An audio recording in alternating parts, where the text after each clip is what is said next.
এক বিধবা যুবতীর অপরিসীম ত্যাগ ও অটল কর্তব্যবোধের বিনিময়ে এক কোটিপতি যুবক যে অপ্রত্যাশিত দাবি জানাল তা শুনে মানবতা নিজেই চোখের জলে ভেসে গেল। প্রিয় বন্ধুরা, এটি এক অবিস্মরণীয় সত্য কাহিনী যা ঘটেছিল উত্তরপ্রদেশ রাজ্যের বারাণসী জেলার এক নির্জন ছোট্ট গ্রামে। সেখানে বাস করতেন এক দরিদ্র বিধবা মহিলা যার নাম ছিল প্রিয়া। তার বয়স ছিল মাত্র ২৫ বছরের মতো। কোলে ছিল ২.৫ বছর বয়সী একটি ছেলে এবং মাথায় এমন অসহ্য ভারী বোঝা যে কোনো সাধারণ মানুষের পক্ষে সেটা বহন করে চলা একেবারেই সহজ ছিল না। প্রিয়া এক অত্যন্ত গরিব পরিবারে বধূ হয়ে এসেছিলেন। তার স্বামী সঞ্জয়ই ছিলেন সেই সংসারের একমাত্র অবলম্বন। সঞ্জয় মজুরির কাজ করে কোনো মতে নিজের বৃদ্ধ বাবা মা, ৪ বোন, স্ত্রী এবং সন্তানের পেট চালাতেন। বাড়িটি ছিল মাটির তৈরি। ছাদের বিভিন্ন জায়গায় ফুটো হয়ে বৃষ্টির জল পড়ত। আর অনেক সময় এমন হতো যে পুরো পরিবারকে শুধু নুন রুটি খেয়ে অথবা শুধু জল পান করে ঘুমিয়ে পড়তে হতো। কিন্তু সঞ্জয় সব সময় হাসি মুখে থাকতেন। তিনি বলতেন, যতদিন আমি আছি তোমাদের কাউকে কখনো অভুক্ত থাকতে দেব না। প্রিয়ার তার স্বামীর ওপর অপরিসীম গর্ব ছিল। তার মনে হতো যে দারিদ্র্য যতই প্রবল হোক না কেন, একে অপরের সঙ্গে থাকলে সব কিছু সহ্য করা সম্ভব।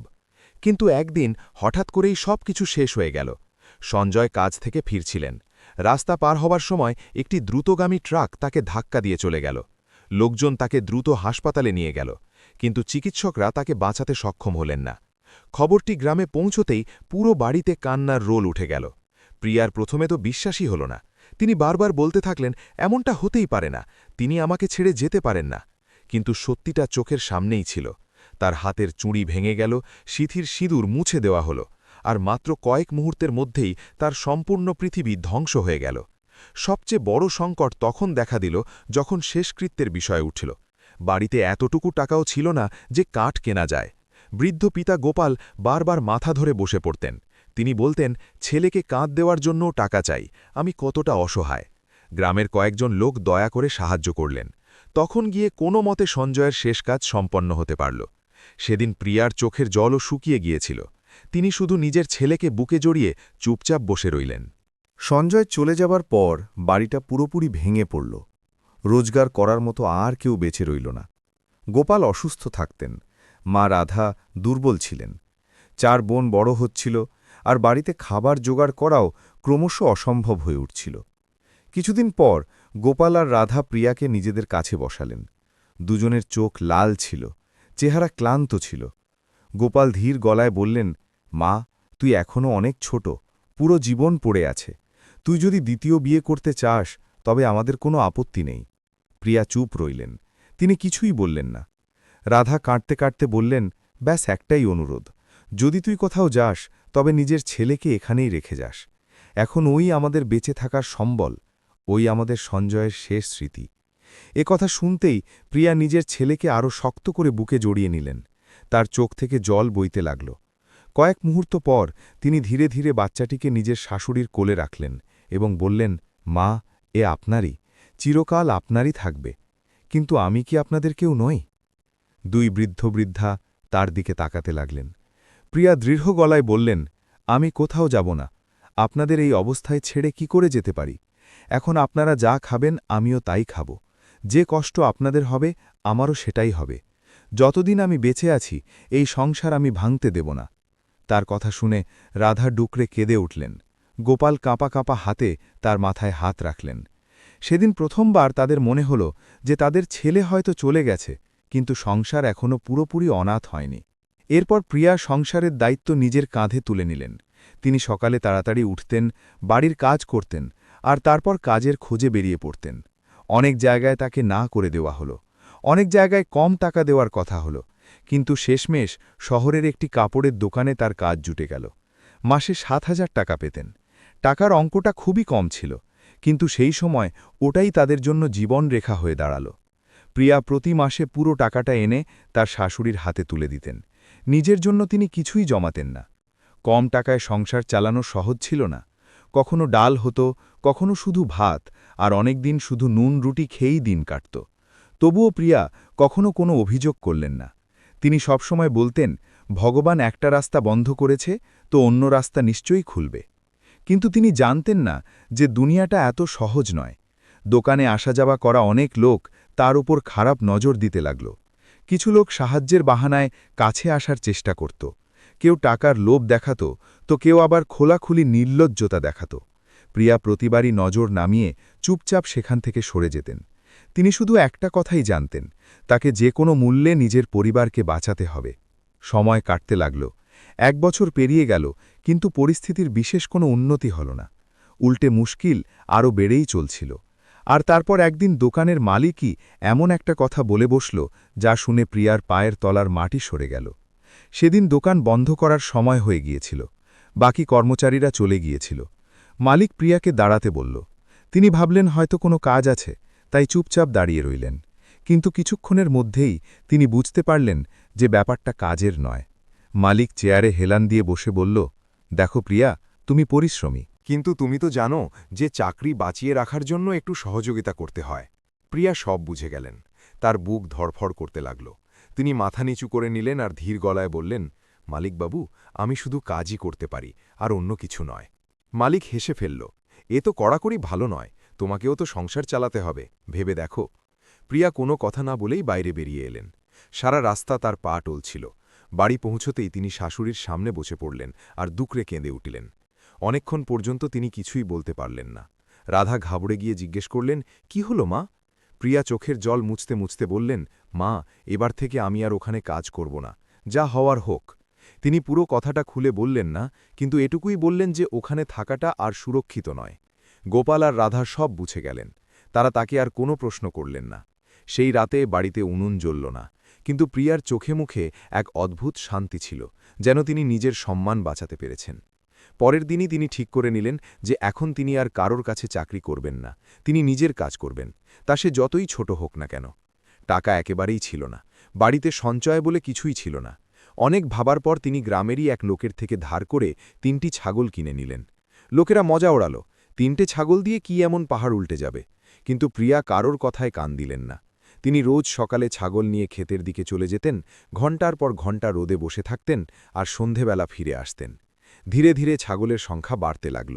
1 বছরে 3টে থেকে 8টা হয়ে গেল, তারপর 10টা হল। তবুও দারিদ্র্য পুরোপুরি শেষ হয়নি। ব্যাস, এটুকুই হলো যে এখন বাড়িতে না খেয়ে ঘুমানোর মতো পরিস্থিতি কমে এলো।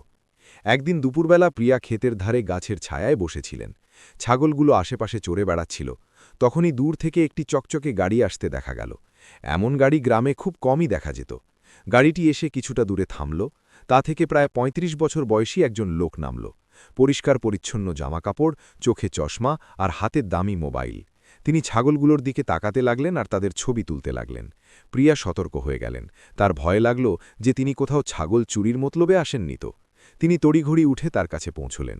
লোকটি হেসে জিজ্ঞেস করলেন, এই ছাগলগুলো কি আপনার? হ্যাঁ। প্রিয়া স্পষ্ট গলায় উত্তর দিলেন। তিনি বললেন, খুব সুন্দর, আমি এদের সাথে ছবি তুলতে চাই, আপনি কি আমার একটু ছবি তুলে দেবেন? প্রিয়া কোনো কথা না বলেই মোবাইলটা নিয়ে নিলেন এবং 2-3টে ছবি তুলে দিলেন। যেই না তিনি মোবাইলটি ফেরত দিতে গেলেন, লোকটি আরও কিছুটা কাছে চলে এলো আর ছবি দেখতে লাগল। খুব ভালো ছবি তুলেছেন আপনি, তিনি বললেন। প্রিয়া কোনো জবাব দিলেন না, তিনি দূরে সরে গেলেন। তার পুরনো অভিজ্ঞতা তাকে শিখিয়ে দিয়েছিল যে অচেনা পুরুষদের সাথে বেশি কথা বলা উচিত নয়। কিছুক্ষণ পর সেই লোকটি চলে গেলেন, কিন্তু যেতে যেতে বারবার পিছন ঘুরে প্রিয়াকে দেখতে থাকলেন। পরের দিন সেই লোকটি আবার এলেন। এবারও তিনি ছবি তুললেন আর এদিক ওদিকের কথা বলার চেষ্টা করলেন, কিন্তু প্রিয়া বেশি একটা পাত্তা দিলেন না। তৃতীয় দিন তিনি ইচ্ছে করেই তার পকেট থেকে কিছু নোট মাটিতে ফেলে দিলেন আর গাড়ির দিকে এগিয়ে যেতে লাগলেন। প্রিয়া টাকাগুলো কুড়িয়ে নিলেন আর আওয়াজ দিলেন, শুনুন, আপনার টাকা পড়ে গেছে। তিনি ঘুরলেন এবং বললেন, রেখে দিন, আপনার কাজে আসবে। প্রিয়া সঙ্গে সঙ্গে টাকাগুলো তার দিকে বাড়িয়ে দিলেন। যখন মালিক সামনে থাকে তখন অন্য কারুর টাকা নিজের কাছে রাখা চুরি করার সমান। লোকটি কিছু মুহূর্ত তার দিকে তাকিয়ে রইলেন। হয়তো তিনি এমন কথার আশা করেননি। তিনি আবার বললেন, কিছুটা রেখে দিন সাহায্য মনে করে। প্রিয়া কড়া গলায় বললেন, আমার দান চাই না, আপনি আপনার টাকা রাখুন। লোকটি চুপচাপ টাকা নিয়ে গাড়িতে বসে পড়লেন। এবার তার মুখে কোনো হাসি ছিল না, বরং একটা শ্রদ্ধার ভাব ছিল। এখন তিনি প্রায় রোজই আসতে লাগলেন। কখনো দূরে দাঁড়িয়ে থাকতেন, কখনো বাচ্চার সাথে কথা বলতেন, কখনো বা ছাগলদের খাবার খেতে দিতেন। প্রিয়ার এসব একেবারেই ভালো লাগত না। তার ভয় ছিল যে গ্রামবাসীরা নানা কথা বানাবে, আর সেটাই হলো। কিছুদিনের মধ্যেই লোকেদের নজর বদলাতে লাগল। কুয়োর পাড়ে, রাস্তায়, সব জায়গায় ফিসফিসানি শুরু হয়ে গেল। বড়লোক বাবুটি রোজ তার সাথে দেখা করতে আসে। কিছু একটা তো চলছেই, এই ধরনের কথা ছড়াতে লাগল। যখন এই সব কথা প্রিয়ার কান অবধি পৌঁছাল, তখন তিনি খুব কষ্ট পেলেন। তিনি ঠিক করে নিলেন যে এবার তিনি ওই লোকটির সাথে সামনাসামনি পরিষ্কার কথা বলবেন। পরের দিন তিনি আসতেই প্রিয়া তার সামনে গিয়ে দাঁড়ালেন। আপনি এখানে কেন আসেন? তিনি সোজাসুজি জিজ্ঞেস করলেন। লোকটি একটু চমকে গেলেন, তারপর বললেন, এমনি। প্রিয়ার গলার স্বর কড়া হয়ে গেল। এমনিই নয়, লোকেরা নানা কথা বলছে। আমরা আগে থেকেই খুব বিপদে আছি, দয়া করে আমাদের পিছু ছাড়ুন। লোকটি কিছুক্ষণ চুপ রইলেন। তিনি প্রথমবার প্রিয়ার চোখে যন্ত্রণা দেখতে পেলেন। প্রিয়া আরও বললেন, আপনি বড় লোক, আপনার কোনো ফারাক পড়বে না, কিন্তু আমাদের সম্মানই আমাদের একমাত্র সম্বল, এটা কেড়ে নেবেন না। এতটুকু বলেই তিনি ঘুরলেন এবং ছাগলদের হাঁকাতে লাগলেন। সেদিন লোকটি কোনো কথা না বলেই চলে গেলেন। প্রিয়া স্বস্তির নিঃশ্বাস ফেললেন। তার মনে হল যে তিনি আর কোনোদিন ফিরে আসবেন না। কিন্তু পরের দিন সকালেই তিনি যখন বাড়ির বাইরে বের হলেন, তখন দেখলেন দরজার সামনে সেই চকচকে গাড়িটাই দাঁড়িয়েছিল। প্রিয়ার বুকটা ধক করে উঠল। তার মনে প্রথমেই এ খেয়াল এলো, লোকটি একেবারে বাড়ি অবধি চলে আসেননি তো? যদি গ্রামবাসীরা দেখে ফেলে, তাহলে না জানি কত কি কথা বানাবে। তিনি দ্রুত উঠোন পেরিয়ে বাইরে বেরিয়ে এলেন। দরজার কাছে সেই লোকটিই দাঁড়িয়েছিলেন, কিন্তু এবার তিনি একা ছিলেন না। তার সামনে খাটিয়ার ওপর গোপাল আর রাধা বসেছিলেন, এবং তিনি তাদের সাথে অত্যন্ত সম্মানের সাথে কথা বলছিলেন। প্রিয়াকে দেখেই তিনি চুপ হয়ে গেলেন। প্রিয়া রেগে গিয়ে বললেন, আপনি এখানেও চলে এসেছেন? আমি বলেছিলাম না যে আমাদের পিছু ছেড়ে দিন? গোপাল অবাক হয়ে জিজ্ঞেস করলেন, মা, তুই কি একে চিনিস? প্রিয়া সবকিছু খুলে বললেন, কিভাবে তিনি অনেক দিন ধরে খেতে আসতেন, টাকা দেওয়ার চেষ্টা করতেন, আর কিভাবে গ্রামবাসীরা নানা কথা বানাচ্ছিল। তার গলা কাঁপছিল, কিন্তু রাগ স্পষ্ট দেখা যাচ্ছিল। লোকটি তখনও শান্ত হয়ে দাঁড়িয়েছিলেন। তিনি একবারও মাঝখানে কথা বলার চেষ্টা করলেন না। প্রিয়া যখন চুপ হলেন, তখন গোপাল ধীরে ধীরে তার দিকে তাকালেন আর ধীর স্বরে বললেন, মা, এ তোমাকে বিরক্ত করতে আসেনি। প্রিয়া চমকে গেলেন, তাহলে কেন এসেছে? এবার সেই লোকটি প্রথমবার সোজাসুজি প্রিয়ার সাথে কথা বললেন। আমার নাম বিজয়, তিনি বললেন, আর আমি আপনাকে বিয়ে করতে চাই। এক মুহূর্তের জন্য যেন সময় থেমে গেল। প্রিয়ার মনে হল তিনি বোধহয় ভুল শুনেছেন। কি? তার মুখ থেকে শুধু এই কথাটাই বেরোল। বিজয় শান্ত স্বরে আবার বললেন, আমি সত্যি বলছি, আমি আপনার বাবা মায়ের মতো এই দুজনের সাথেই সব কথা বলে নিয়েছি। আপনি যদি রাজি থাকেন, তবে আমি আপনাকে বিয়ে করতে চাই। প্রিয়ার রাগ এবার বিস্ময়ে পরিণত হল। তিনি বুঝতেই পারছিলেন না যে কি উত্তর দেবেন। রাধা ধীরে ধীরে বললেন, মা, এরা খুব ভালো মানুষ, এরা নিজেদের সব কাহিনী আমাদের খুলে বলেছে। বিজয় কাছের একটি খাটিয়ায় বসে পড়লেন আর বললেন, আমি শহরে থাকি, আমাদের পরিবারের বড় ব্যবসা আছে। আমার আগে একবার বিয়ে হয়েছিল, কিন্তু আমার স্ত্রী খুব খারাপ স্বভাবের বেরোল। তিনি সংসার আর দোকান দুটোরই ক্ষতি করেছেন, এমনকি আমাদের প্রাণে মেরে ফেলারও চেষ্টা করেছিলেন। কোনো মতে আমরা বেঁচে যাই, আর শেষে আমাদের বিবাহ বিচ্ছেদ হয়ে গেল। প্রিয়া মন দিয়ে শুনছিলেন। তার মুখে এখন রাগের বদলে একটা গাম্ভীর্য ছিল। বিজয় আরও বললেন, তারপর থেকেই আমি একা। আমার বাবা মা চাইতো যে আমি কোনো ভালো ঘরের মেয়ের সাথে বিয়ে করি। আমি এই গ্রামে এক বন্ধুর বিয়েতে এসেছিলাম, তখনই আপনার সাথে আলাপ হলো। তিনি কিছুক্ষণ থামলেন, তারপর বললেন, আপনার অবস্থা দেখে আমার দয়াময় শ্রদ্ধা হয়েছিল। আজকের দিনে দাঁড়িয়ে কেউ এতটা ত্যাগ করতে পারে তা আমি প্রথমবার দেখলাম। প্রিয়া চোখ নামিয়ে নিলেন। গোপাল বললেন, মা, আমরা অনেক ভেবেছি, তুই এখনও যুবতী, পুরো জীবন একা কিভাবে কাটাবি, আর এই ছেলেটি সত্যিই তোকে আপন করে নিতে চায়। প্রিয়ার মনের ভেতর ঝড় বইছিল। তার নিজের ছেলের মুখ মনে পড়ল, শাশুড়ি শ্বশুরের অবস্থার কথা মনে পড়ল, বোনেদের দায়িত্বের কথা মনে পড়ল। কিছুক্ষণ পর তিনি ধীরে ধীরে জিজ্ঞেস করলেন, আমি যদি হ্যাঁ বলে দিই, তবে কি আমাকে এই বাড়ি ছেড়ে চলে যেতে হবে? বিজয় সঙ্গে সঙ্গে বললেন, না। প্রিয়া প্রথমবার তার চোখের দিকে তাকালেন। তিনি বললেন, এরা আমার শ্বশুর শাশুড়ি নন, আমার বাবা মা। এদের আমি কখনোই ছাড়তে পারব না। আর আমার ছেলে, সেও এদের থেকে দূরে থাকবে না। বিজয় এক মুহূর্ত না ভেবেই বললেন, আমার মঞ্জুর আছে। প্রিয়া আবার বললেন, আমার 4টে ননদ আছে, তাদের বিয়ের দায়িত্বও আমার ওপর। বিজয় মাথা নাড়লেন। সেটাও আমারই দায়িত্ব হবে। গোপাল আর রাধা একে অপরের দিকে তাকাতে লাগলেন। তাদের বিশ্বাসই হচ্ছিল না যে একজন অচেনা মানুষ এত কিছু মেনে নিতে পারে। কিন্তু প্রিয়া তখনও সন্তুষ্ট ছিলেন না। তিনি তার শেষ কথাটি বললেন, আর যদি কখনো আপনার পরিবার আমাকে বা আমার পরিবারের লোকেদের মেনে নিতে অস্বীকার করে, তবে আমি আবার এখানেই ফিরে আসব। বিজয় হাসলেন। আমার বাবা মা সব কিছুই জানেন, আর তারাই আমাকে এখানে পাঠিয়েছেন। এ কথা শুনে প্রিয়া পুরোপুরি চুপ হয়ে গেলেন। কিছুক্ষণ পর রাধা তার হাত ধরলেন আর বললেন, মা, ভগবান হয়তো তোর জন্য এই রাস্তাই বেছেছেন। আমরা তোকে আটকাব না। প্রিয়ার চোখ থেকে জল বইতে লাগল। তিনি ভেতরে চলে গেলেন। অনেকক্ষণ ধরে তিনি ঘরে বসে রইলেন। তিনি তার স্বামীর ছবির দিকে তাকালেন এবং ধীর গলায় বললেন, তুমি যদি থাকতে তবে কি এটাই বলতে?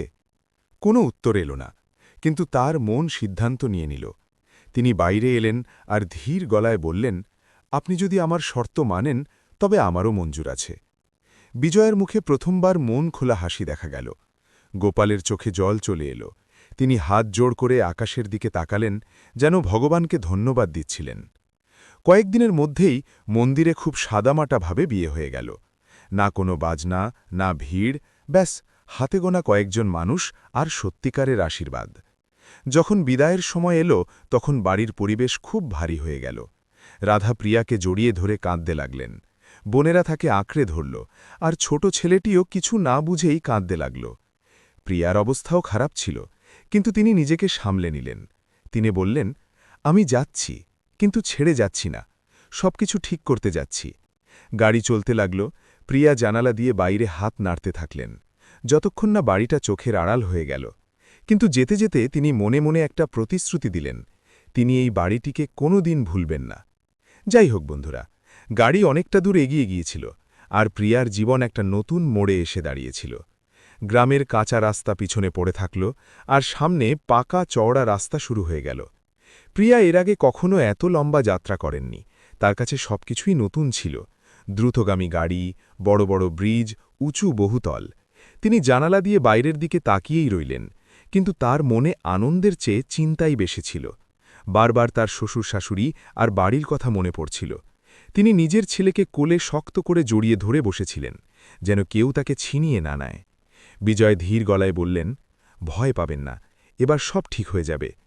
প্রিয়া হালকা করে মাথা নাড়লেন, কিন্তু কিছুই বললেন না। কয়েক ঘণ্টা পর গাড়ি একটি বড় শহরের এক আলিশান বাড়ির সামনে গিয়ে থামল। উঁচু লোহার গেট, ভেতরে পরিষ্কার পরিচ্ছন্ন বাগান, আর খুব বড় একটা বাড়ি। প্রিয়া এমন বাড়ি শুধু সিনেমাতেই দেখেছিলেন। দরজা খুলল, আর এক বৃদ্ধ দম্পতি বাইরে এলেন। বিজয় ঝুঁকে তাদের পা ছুঁয়ে প্রণাম করলেন। প্রিয়া ঘাবড়ে গিয়ে পিছনেই দাঁড়িয়ে রইলেন। এসো মা, বৃদ্ধ মহিলাটি ভালোবেসে বললেন। প্রিয়া সংকোচ বোধ করে তাদের পা ছুঁলেন। মহিলাটি সঙ্গে সঙ্গে তাকে বুকে জড়িয়ে ধরলেন। এখন থেকে তুমি আমাদের মেয়ে, তিনি বললেন। কথা শুনে প্রিয়ার চোখে জল এসে গেল। তার ভয় ছিল যে হয়তো তাকে আপন করে নেওয়া হবে না, কিন্তু এখানে তো সব উল্টোই হচ্ছিল। বাড়ির ভেতরে পা রাখতেই তার মনে হলো যেন তিনি অন্য কোনো দুনিয়ায় এসে পড়েছেন। চকচকে মেঝে, বড় বড় ছবি, নরম সোফা, প্রতিটি জিনিসই তার কাছে অচেনা ছিল। সেই রাতে তিনি প্রথমবার পেট ভরে খাবার খেলেন, কিন্তু তার মনটা ভারী হয়েছিল। তার নিজের বাড়ির শুকনো রুটিগুলোর কথা মনে পড়ছিল। পরের দিন বিজয়ে তাকে নিজের কাজের ব্যাপারে জানালেন। শহরে তাদের পরিবারের সোনার উপর বড় দোকান ছিল। অনেক লোক সেখানে কাজ করত। ব্যবসাও বেশ ভালো চলছিল। দিন ধীরে ধীরে কাটতে লাগল। বিজয়ের বাবা মা প্রিয়াকে কখনো পর বলে অনুভব হতে দিলেন না। তারা তার ছেলেকেও ঠিক ততটাই ভালোবাসতেন যতটা নিজেদের নাতিকে ভালোবাসতেন। কিন্তু প্রিয়া তার পুরনো বাড়িটাকে ভুললেন না। তিনি রোজ ফোন করে শ্বশুর শাশুড়ির খোঁজ খবর নিতেন। অনেকবার তাদের গলার আওয়াজ শুনতেই তিনি কেঁদে ফেলতেন। একদিন তিনি বিজয়কে বললেন, আমার বাড়ির জন্য খুব চিন্তা হয়। ওখানে সবাই কেমন আছে কে জানে। বিজয় হাসলেন, আমি সব ব্যবস্থা করে দিয়েছি। প্রিয়া চমকে গেলেন, কি মানে? বিজয় জানালেন যে তিনি গ্রামে টাকা পাঠিয়ে দিয়েছেন, বাড়ি সারানোর জন্য, খাওয়া দাওয়ার জন্য, আর বোনেদের পড়াশোনার জন্য। প্রিয়ার চোখ বড় বড় হয়ে গেল। আপনি আমাকে না জানিয়েই? যদি জানাতাম তবে আপনি বারণ করে দিতেন, বিজয় হাসতে হাসতে বললেন। সেদিন প্রিয়া অনেকক্ষণ ধরে চুপ রইলেন। তারপর তার চোখ থেকে জল বইতে লাগল, তবে এবার দুঃখের নয়, স্বস্তির। সময় পেরোতে লাগল। 3 মাস কেটে গেল। প্রিয়া এখন আগের চেয়ে অনেক বেশি মানিয়ে নিয়েছিলেন, কিন্তু তার মনের একটা অংশ এখনও গ্রামেই পড়ে থাকত। অবশেষে তিনি বললেন, আমি একবার বাড়ি গিয়ে সবাইকে দেখে আসতে চাই। বিজয় সাথে সাথেই রাজি হয়ে গেলেন, কালকেই যাব। পরের দিন সেই চকচকে গাড়িটা আবার গ্রামের দিকে ছুটছিল, কিন্তু এবার তার ভেতর বসে থাকা প্রিয়া আর আগের সেই প্রিয়া আর ছিলেন না। তিনি সাধারণ কিন্তু পরিষ্কার জামাকাপড় পরেছিলেন, হাতে চুড়ি ছিল, গলায় হালকা গয়না। তার চেহারাটাও আগের চেয়ে অনেক সুস্থ দেখাচ্ছিল। গাড়ি যেই না গ্রামের বাইরে পৌঁছল, বাচ্চারা ছুটে গিয়ে চিৎকার করতে শুরু করল, বড় গাড়ি এসেছে, বড় গাড়ি! লোকেরা যার যার বাড়ি থেকে বাইরে বেরোতে লাগল। যখন গাড়িটি প্রিয়ার বাড়ির সামনে থামল, তখন সবার নজর ওখানেই আটকে গেল। দরজা খুলল আর প্রিয়া নিচে নামলেন। কয়েক মুহূর্তের জন্য চারপাশ নিস্তব্ধ হয়ে গেল। কেউ চিনতেই পারছিল না যে এই সেই প্রিয়া। আগের রোগা পাতলা ক্লান্ত মেয়েটির জায়গায় এখন এক আত্মবিশ্বাসী মহিলা দাঁড়িয়েছিলেন। রাধা দরজার কাছে এলেন আর প্রিয়াকে দেখেই কেনে ফেললেন। মা! তিনি শুধু এটুকুই বলতে পারলেন। প্রিয়া ছুটে গিয়ে তাকে জড়িয়ে ধরলেন। দুজনে অনেকক্ষণ ধরে কাঁদতে থাকলেন। গোপালও বাইরে এলেন, তার চোখে খুশি আর গর্ব স্পষ্ট দেখা যাচ্ছিল। বাড়িটাও বদলে গিয়েছিল। ভাঙা দেওয়ালের জায়গায় এখন পাকা ঘর তৈরি হয়ে গিয়েছিল, নতুন ছাদ হয়েছে, উঠোন পরিষ্কার ছিল। এসব দেখে প্রিয়া বুঝে গেলেন যে বিজয় সত্যি সত্যি সবকিছু ঠিক করে দিয়েছেন। বোনেরাও ছুটে এসে তাকে জড়িয়ে ধরল। ছোট ছেলেটা খুশিতে লাফাচ্ছিল। গ্রামবাসীরা দূরে দাঁড়িয়ে এসব দেখছিল, তাদের চোখে মুখে অবাক ভাবছিল। যে পরিবার একসময় দুবেলার রুটির জন্য হাহাকার করত, আজ তাদের বাড়ির সামনে দামি গাড়ি দাঁড়িয়েছিল। প্রিয়া সবার জন্য মিষ্টি আর জামাকাপড় নিয়ে এসেছিলেন। তিনি সবাইকে নিজের চোখে দেখে খুব আনন্দ পাচ্ছিলেন। সন্ধে অবধি বাড়িতে খুশির পরিবেশ তৈরি হয়ে গেল। অনেকদিন পর সেই বাড়িতে হাসির শব্দ শোনা যাচ্ছিল। কিন্তু গ্রামেও এই নিয়ে জোর চর্চা ছড়িয়ে পড়ছিল। লোকেরা নিজেদের মধ্যে বলাবলি করছিল যে এত তাড়াতাড়ি সব কিভাবে বদলে গেল, কোথাও কোনো গণ্ডগোল নেই তো, গরিব থেকে বড়লোক হতে তো সময় লাগে। প্রিয়ার এসব কথায় কোনো ভ্রুক্ষেপ ছিল না। তার কাছে সবচেয়ে জরুরি বিষয় ছিল এটাই যে তার পরিবার এখন সুরক্ষিত। রাতে যখন সবাই ঘুমিয়ে পড়ল, তখন তিনি উঠোনে বসে আকাশের দিকে তাকাতে লাগলেন।